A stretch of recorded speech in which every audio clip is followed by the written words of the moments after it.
அனைவருக்கும், அதுவும் வந்திருக்கும் சகோதரிகள், திரளாக வந்திருக்கும் சகோதரிகளுக்கும் என்னுடைய சகோதரர்களுக்கும் வணக்கம். இந்த காலையிலேருந்து நான் இந்த நம்ம தர்மபுரி பகுதியில் சுற்றிட்டு இருக்கிறேன். பெண்ணாகரம்லாம் 20 நாளாக நான் சுற்றுப்பயணத்தில் இருக்கிறேன். ஆனால் 15 வருடங்களாக நான் இங்கே வந்து கொண்டு தான் இருக்கிறேன். ஒரு திருமண விழாவாக இருக்கட்டும், இல்லை பாட்டாளி சொந்தங்களின் ஏதாவது ஒரு விழா, கிரக பிரவேசம், அது இதுன்னு வந்துக்கிட்டே இருப்பேன். அப்போலேருந்து இன்னி வரைக்கும் அந்த தண்ணி பிரச்சனை பற்றி தான் நான் கேட்டுட்டு இருக்கிறேன். இன்னுமா அந்த தண்ணி பிரச்சனையை தீர்க்கலை யாரும். அதான் எனக்கு ஒரு பெரிய கேள்வி என்னன்னா, அப்போலேருந்து அந்த தண்ணி வரல, தண்ணி இருக்குது, எதிர்க்க தண்ணி போது எங்களால் உபயோகப்படுத்த முடியல, பக்கத்தில் ஆறு ஓடுது எங்களால் குடிக்க முடியல. இதெல்லாம் நான் எல்லா இடத்துலையும் கேட்பேன், கிராமத்துல எல்லாம் கேட்பேன். இப்போ நகரத்துலையும் அதே பிரச்சனை தான். தண்ணி பிரச்சனை என்பது மிகப்பெரும் பிரச்சனையாக இருக்கிறது. அந்த தண்ணி பிரச்சனைக்கு என்ன விடிவு காலம்னா, கண்டிப்பாக நல்ல நிரந்தர தீர்வு இருக்கிறது. ஆனால் அதை கொடுக்கறதுக்கு தான் யாருக்கும் மனசு இல்லை. தண்ணி பிரச்சனை இருக்குன்னா நமக்கு தீர்வு இல்லாமல் கூட போயிடுமா? கண்டிப்பாக தீர்வு இருக்கிறது. அதாவது ஒகேனக்கல் கூட்டு குடிநீர் திட்டம்னு ஒரு தீர்வு கொடுத்தாங்க, அதுவும் பாதியில் தான் கொடுத்துருக்குறாங்க, மிச்ச பாதி நிறைவேற்றப்படலை. 2வது தீர்வு பார்த்தீங்கன்னா தர்மபுரி காவிரி உபரி நீர் திட்டம். உபரியா கடல்ல போய் கலக்கிற தண்ணி அது வேஸ்டா தானே போகுது. அது 100 டிஎம்சி தண்ணி வேஸ்டா போற தண்ணியில நமக்கு வேண்டியது 3 டிஎம்சி தண்ணி. அந்த 3 டிஎம்சி தண்ணியை ராட்சத குழாய் மூலம் வாங்கி நம்ம ஏரி குளம்லாம் ரொப்பிட்டா எல்லா இடத்துலையும் தண்ணி வரும். இங்க பாதுகாக்கப்பட்ட சுத்தமான குடிநீர் அதுதானே நம்ம கொடுக்கணும். அதை கூட அது அடிப்படை உரிமை. நமக்கு ஒரு குழாவை திறந்தா தண்ணி வரும், ஒரு குடம் நல்ல தண்ணி கிடைக்கணும் எப்பயுமே. அது ஒரு அடிப்படை உரிமை. It is our right, it is our right. நான் அவங்க கொடுக்குற இலவசம் கிடையாது, அவங்க கொடுக்குற சலுகை கிடையாது. அரசாங்கம் நம்ம அந்த உரிமையை நமக்கு கொடுக்கணும். ஆனால் நம்ம உரிமையை கூட அவங்க கொடுக்காம இவ்வளோ நாள் விட்டுட்டாங்க. இதுக்கான திட்டம் இருக்குதுன்னு எத்தனை போராட்டம், எத்தனை ஆர்ப்பாட்டம், எவ்வளோ 10 லட்சம் கையெழுத்து எல்லாம் பண்ணி எல்லா முதலமைச்சர்கிட்ட கொடுத்தோம். யாருமே செவி சாய்க்கவில்லை, யாருமே செவி சாய்க்கல. இன்னைக்கு நாங்கள் அந்த திட்டத்தை நிறைவேற்றுறோம் எலெக்ஷனுக்கு அப்புறம்னு சொல்கிறாங்களாம். எப்படி நிறைவேற்றுவாங்க? இதுக்கு முன்னாடியே நீங்கள் நிறைவேற்றலை, இப்போ எதுக்கு அதெல்லாம் பொய் வாக்குறுதிகளை நம்பவே வேண்டாம். ஏன்னா நாங்கள் பாட்டாளி மக்கள் கட்சி சார்பாக இதுக்கு எத்தனையோ போராட்டம் நடத்தி விஷயத்தை சொல்லிட்டோம். உங்களுடைய கஷ்டத்தை இப்போ எங்கள் அண்ணன் சொன்னார், எம்எல்ஏ அண்ணன், எனக்கு ஹிந்தி தெரியும், ஆங்கிலம் தெரியும், தமிழ் தெரியும், எல்லாம் எனக்கு எல்லாத்தோட உங்கள் கஷ்டம் தெரியும். அதான் உண்மை. எனக்கு தெரியும் இவங்களோட கஷ்டம் என்னன்னு எனக்கு தெரியும். அதை கொண்டு போய் நான் சொல்லுவேன்.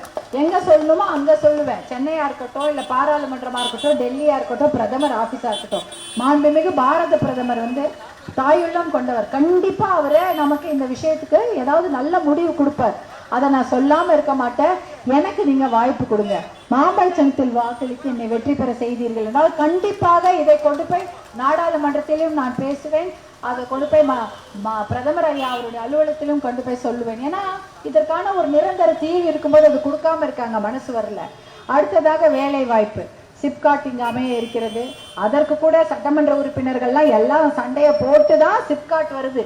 அந்த சிப்காட் வந்தால் கூட உள்ள தொழிற்சாலை வரணும். சிப்காட் என்பது ஒரு தொழில் வளாகம், தொழிற்பேட்டை.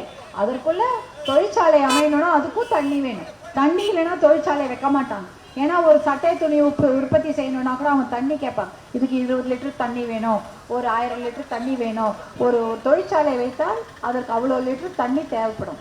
ஆனால் இங்கே தண்ணி இல்லாதனால தொழிற்சாலை வைக்க மாட்டாங்க. அதனால தான் முதல்ல தண்ணி பிரச்சனை தீர்க்கணும். அடுத்தது வேலைவாய்ப்பு பிரச்சனை. நம்மளுடைய இளைஞர்கள்லாம் வெளியில் வேலை செய்கிறாங்க, அவங்களெல்லாம் கூட்டிகிட்டு வரணும். நம்மளுடைய மண்ணின் மைந்தர்கள் அவங்க ஏன் இங்கே வெளில இருக்காங்க? இங்கே தான் அவங்கள கூட்டிகிட்டு வரணும். இங்கே அவங்களுக்கு குடும்பத்தில் ஒருத்தருக்கு நல்ல வேலை தர்மபுரியிலே கொடுக்க வேண்டும். இது என்னுடைய 2வது குறிக்கோள். இது 2த்தையுமே நம்ம செய்து விட்டோம் என்றால் நிஜமாகவே தர்மபுரி எப்போ பார்த்தாலும் போர் அடிக்குது. பின்தங்கிய மாவட்டம், பின்தங்கிய மாவட்டம். ஏன் நம்மளா வச்சுருக்க பின்தங்கிய மாவட்டமா? அவங்க தான் பின்தங்கிய மாவட்டமாக நம்மளை ஆக்கிட்டாங்க. நம்ம முன்னேறிய மாவட்டமாக ஆக்குவதற்கு என்ன வேலை இருக்கோ அதை செய்வோம். எனக்கு நீங்கள் வாய்ப்பு கொடுக்குறோம், சரியா? அதில் வேற ஒரு புது பிரச்சாரமா, நான் தர்மபுரியிலே இருக்க மாட்டேன். நீங்கள் தர்மபுரியில் இருந்து என்ன செஞ்சீங்க? எதுவுமே செய்யல. நான் தர்மபுரி ராஜாப்பேட்டையில் தான் வீட்டிற்கு வந்து பாருங்க. அதே நீங்கள் குடிக்கிற தண்ணி தான் நானும் குடிக்கிறேன். நான் 15 வருஷமா அந்த வீட்டு இருக்குது, அங்கே நீங்கள் சாப்பிட்ற அதே தண்ணி தான் நானும் குடிக்கிறேன். என்னமோ அது என்னுடைய வீடு, நான் அங்கே தான் இருக்கிறேன். இதை போயிட்டு நான் இருக்க மாட்டேன், வர மாட்டேன். சரி, நீங்களாம் நிரந்தரமாக இங்கே தான் இருந்தீங்க, என்ன பண்ணீங்க? ஒன்றுமே பண்ணல. அது சொல்கிற ஒரு பேச்சுக்கு சொல்கிறேன். இந்த மாதிரிலாம் ஒரு பொய் பிரச்சாரம்லாம் செய்து கொண்டிருக்கிறார்கள். அதெல்லாம் ஒண்ணுமே இல்லை. எனக்கு நல்ல எண்ணம் இருக்கிறது.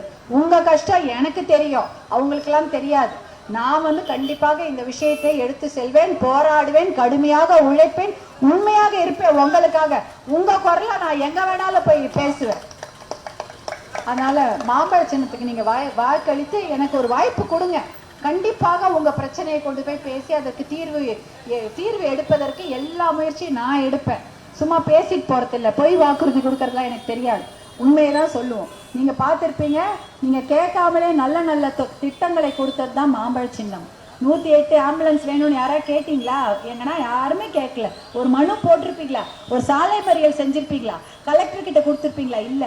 நம்ம பெண்களுக்கு 108 ஆம்புலன்ஸ் வேணும், அவசரத்துக்கு ஒரு ஃபோன் பண்ணா ஒரு ஆம்புலன்ஸ் வண்டி வரணும். இல்லைன்னா வெயிட் பண்ணோம்ல, உடம்பு சரியில்லை, பிரசவ வலினா அப்பா வருவாங்களா, அண்ணன் வருவாங்களா, அப்பா யாராவது கூட்டிட்டு போவாங்களா, வலிக்குது, இல்லைன்னா கைத்துக்கட்டில போவோமா, டிராக்டர்ல போவோமா, 2 வீலர்ல போவோமா, ஆட்டோ வருமா, இதுக்கு தானே வெயிட் பண்ணியிருப்போம். ஆனா இப்போ ஒரே ஒரு ஃபோன் 108ன்னு போடுறோம், ஆம்புலன்ஸ் வந்து நிக்குது. இதே தந்த சின்னம் மாம்பழ சின்னம். தர்மபுரி அரசு மருத்துவக் கல்லூரி போயிருப்பீங்கல்ல, அரசு மருத்துவக் கல்லூரி எப்படி மருத்துவமனையாக இருந்தது, அரசு மருத்துவக் கல்லூரியாக தரம் உயர்த்திய பின்பு அப்பலோ டாக்டர்ஸ்லாம் நம்மளுக்கு வைத்தியம் பார்க்குறாங்க. அதே போல அந்த காலத்துல எல்லாம் ஊசி போடுவாங்க, ஒரே ஊசியை 10 பேருக்கு போடுவாங்க. இப்ப அப்படியா? ஒரு முறை பயன்படுத்தி உடைந்து விழக்கூடிய ஊசி தான் போடுறாங்க. அது கிராமப்புறத்துல ஆரம்ப சுகாதார நிலையமா இருந்தாலும் சரி, பெரிய ஆஸ்பத்திரியா இருந்தாலும் சரி, ஒரு முறை பயன்படுத்தி தூக்கி போடக்கூடிய ஊசியை தான் கொண்டு வந்து அந்த திட்டத்தை கொண்டு வந்தது மருத்துவர் அன்புமணி அவர்கள். ஏன்னா எல்லாருக்கும் பயன்பெறணும், யாருக்கும் எந்த நோயும் வரக்கூடாது. மலேரியா பேஷண்ட் போட்ட ஊசியை நம்ம குழந்தைக்கு போட விடுவோமா? விடமாட்டோம்ல. அதுதான் இது மாதிரி எல்லாம் செய்தா அந்த நோய் பரவும். அதனாலதான் ஒரு முறை பயன்படுத்தி உடைந்து விழக்கூடிய ஒரு ஊசியை எல்லா மருத்துவமனையிலும் கட்டாயமாக்கினார். புகைப்பிடிக்கும் பழக்கம் எல்லாருக்கும் தெரியும். எந்த தியேட்டரு, எந்த பேருந்து, எந்த ரயில் நிலையம், எங்க உட்கார்ந்தாலும் குப்புன்னு மூஞ்சில விட்டுன்னு இருப்பாங்க, தெரியும்ல. இன்னைக்கு எந்த மகளிருக்கு அந்த பிரச்சனையே கிடையாது. ஏன்னா அது யாரும் அங்க விடுறது இல்லை, தனியா போய் அடிச்சுக்கிறாங்க, தனியா போய் சிகரெட் பிடிக்கிறாங்க. இந்த சட்டத்தை பொது இடத்தில் புகை பிடிக்க கூடாது. ஏன் தெரியுமா? நம்மள மாதிரி மகளிர் தான் அதிகமா அதுல அஃபெக்ட் ஆறாங்க, நம்ம குழந்தைங்க தான் அதிகமா அதுல பாதிக்கப்படுறாங்க. அதனால அந்த சட்டத்தை கொண்டு வந்தவர். இப்படிப்பட்ட நல்ல சட்டங்களை யாருமே கேட்கவே இல்லை, ஆனாலும் கொண்டு வந்தது மருத்துவர் அன்புமணி அவர்கள். மாம்பழ சின்னம். அதனால அந்த மாம்பழ சின்னத்துக்கு ஓட்டு போடுங்க. நீங்க கேட்கக்கூடிய நல்ல திட்டம், தண்ணீரை கொடுக்க முடியும், வேலை வாய்ப்பை கொடுக்க முடியும், இன்னும் நல்ல வளர்ச்சி திட்டங்களை கொடுக்க முடியும் என்பதால் மாம்பழ சின்னத்துக்கு வாக்களித்து என்னை வெற்றி பெற வைக்குமாறு அன்போடு கேட்டுக்கொள்கின்றேன். உங்க பூத்துல அடுத்த ஏப்ரல் 19 அடுத்த வெள்ளிக்கிழமை இதே நேரம் தேர்தலே முடிஞ்சிட்டு இருக்கு. இந்த மாதிரி வாக்கு இவிஎம் இருக்கும், எலக்ட்ரானிக் ஓட்டிங் மிஷின் 2 இருக்கும். முதல் ஓட்டிங் மிஷின் தான் நீங்க பார்க்கணும். அதுல 1 2 3 4 5 6 6வது வரிசை எல்லை என்னுடைய பேர் சௌமியா அன்புமணின்னு இருக்கும். பக்கத்துல என்னுடைய புகைப்படமும் மாம்பழ சின்னம் இருக்கும். மாம்பழ சின்னத்துக்கு எதிராக இருக்கிற அந்த நேர் எதிரில் இருக்க பட்டன் அமுத்துங்க. இந்த ஒரு சத்தம் வரும், சத்தம் வந்ததுன்னா தான் நீங்க ஓட்டு போட்டதாக அர்த்தம். நீங்கள் போடும் மாம்பழத்துக்கு போடும் ஒவ்வொரு ஓட்டும் உங்கள் குழந்தைகளின் வளர்ச்சிக்காக, உங்கள் பிள்ளைகளின் நலனுக்காக, தர்மபுரியின் வளர்ச்சிக்காக போடும் ஓட்டு என்பதை நினைவில் வைத்துக் கொள்ளுங்கள். நன்றிமா, மறக்காதீங்க மாம்பழ சின்னம். நன்றி, வணக்கம். நமது வெற்றி வேட்பாளர் தாய்மகளை வரவேற்பு பெறுவதற்காக கொஞ்சம் ஆண்கள் வழிவிடுங்க. உங்கள்கிட்ட பேசிட்டு அப்புறம் நீங்க பேசுங்கம்மா. நீங்க பேசுங்க. நம்முடைய